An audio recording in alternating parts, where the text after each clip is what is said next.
Comment ne jamais abandonner? Alors quand tu as donné un sens à ta vie, quand tu as un objectif, un but bien précis dans ta vie, tu vas garder le cap. Tu ne vas pas écouter les bruits du monde extérieur qui vont te dire tout simplement ne crois pas en tes rêves. Parce que ton rêve n'appartient qu'à toi, mais pas aux autres, d'accord? Donc ton propre rêve n'appartient qu'à toi. Donc tu n'as pas besoin d'écouter les autres, continue à avancer quoi qu'il arrive. Garde le cap sur ton objectif, sur ton but. Et continue à avancer même si c'est douloureux, même si tu n'as pas de résultat au départ.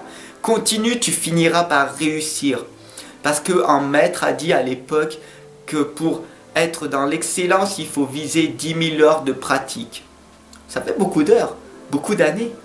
Donc il faut que tu te consacres uniquement sur ça pendant des années pour réussir à entreprendre ta vie, à être dans l'excellence. Et bien sûr, si c'est un style de vie que tu as adopté, tu viseras pas l'excellence, mais la performance. Et donc du coup, tu deviendras inarrêtable et les gens ne pourront plus te suivre. Donc, pour ne jamais abandonner, il faut que tu aies un pourquoi assez fort. Le pourquoi, c'est pourquoi tu fais cette chose-là, pourquoi tu lis énormément de livres, pourquoi tu fais énormément de formations, pourquoi tu entreprends ta vie. Pourquoi tu fais cette chose qui te fait vibrer, pourquoi tu dessines, pourquoi tu fais cette chose-là, cette danse, cette écriture, ce dessin, ces vidéos, pourquoi tu fais ça? Définis avec clarté ton pourquoi. Et quand ton pourquoi sera tellement fort, tu deviendras inarrêtable. Et tu n'abandonneras jamais. Parce que l'échec n'existe pas pour la personne qui n'abandonne pas, qui continue malgré les galères. Tu peux rebondir à chaque instant. Tu peux être en couple et te séparer. Tu rebondis. Tu te remets en couple et ça recommence. Tu rebondis. Mais entre-temps, laquelle des leçons tu as appris? Est-ce que tu te remets en permanence avec les mêmes partenaires? Est-ce qu'à chaque fois, tu es avec ces mêmes personnes? Je te donne un exemple. Tu es avec un style d'homme bien précis qui a du mal à t'aimer, qui te rejette, qui n'a pas cette hypersensibilité. Et toi, bah non, moi je me mets qu'avec des hommes parce que je veux la sécurité, donc je veux être avec un homme bien baraqué, qui soit dans la sécurité, qui fait peur au monde extérieur, comme ça je me sens protégé. Et tu te mets avec des personnes comme ça, en permanence. Est-ce que tu t'es pas posé la question que peut-être un homme un peu moins musclé, un homme qui est hypersensible, qui est dans l'amour, dans la zénitude, serait peut-être pas préférable pour toi? Parce qu'il a énormément plus de connaissances et que tu seras donc du coup dans la sécurité financière avec cette personne au lieu d'être dans la sécurité baraquée. Parce que le monde n'est pas méchant, chaque être humain est bon en soi. Donc change ta perception de voir les choses. Si tu te mets avec une personne parce que tu as peur du monde extérieur, c'est que tu as un manque de sécurité.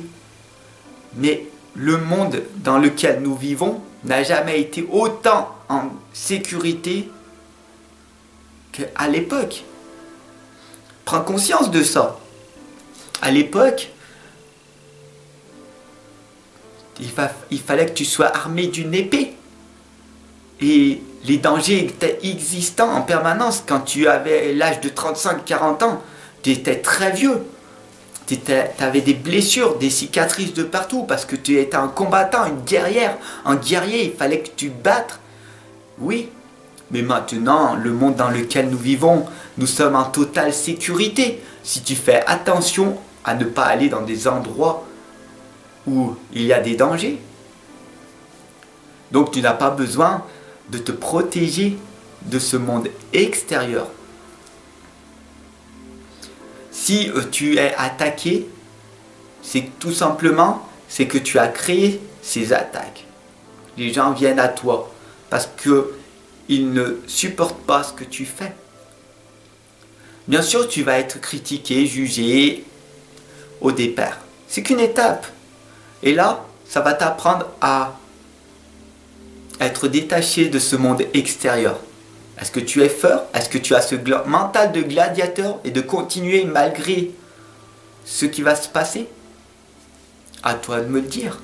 Parce qu'une fois que tu seras dans la réussite, tu ne seras pas critiqué, jugé. Tu seras en plus jalousé et rejeté par un bon nombre de la société qui eux-mêmes n'ont pas cru en leurs rêves et qui ont abandonné. Donc, pour ne jamais abandonner, tout simplement continue à avancer. Mais prends conscience qu'une fois que tu auras réussi, tu seras en plus jalousé et critiqué et rejeté par la société. Est-ce que c'est ce que tu souhaites? Tout simplement, à toi de me le dire. Donc fais attention à être bien entouré, à avoir un environnement bien positif, à avoir tout simplement un état d'esprit très positif et d'aller dans ce deuxième groupe.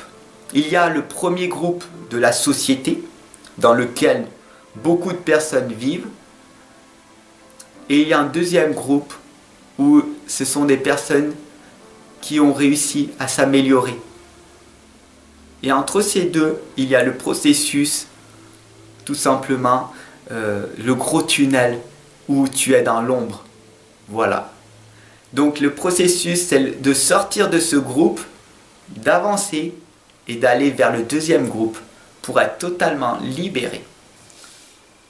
Parce que le premier groupe va te rejeter, le deuxième groupe va t'accepter.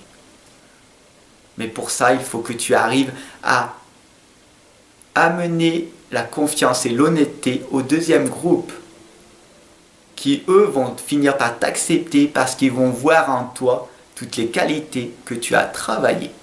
Sur ce, je te souhaite une excellente et lumineuse journée et je te retrouve de l'autre côté.